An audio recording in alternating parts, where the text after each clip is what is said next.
সুপ্রিয় দর্শকবৃন্দ, আসসালামু আলাইকুম। আশা করি ভালো আছেন। আজকের আলোচনায় সকলকে স্বাগত জানাচ্ছি। আজকের আলোচনা স্বাস্থ্যের পছন্দ অনুযায়ী খাবার গ্রহণ।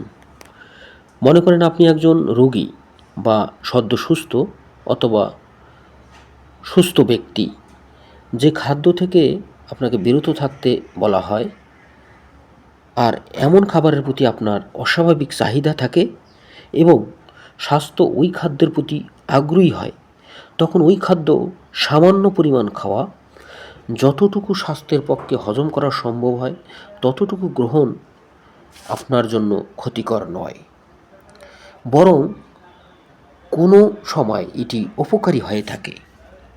কারণ স্বাস্থ্য ও পাকস্থলী উভয় খাবারটিকে পছন্দ করেছে এবং উৎসাহের সাথে গ্রহণ করেছে।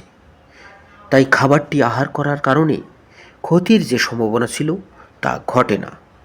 এমনকি কখনো স্বাস্থ্য যেই খাবার খেতে অপছন্দ করে তার পরিবর্তে যদি তার পছন্দের খাবার খেতে দেওয়া হয়, সেটা তার জন্য অধিক উপকারী হয় এবং রোগ মুক্তিতে অধিক সহায়ক হয়।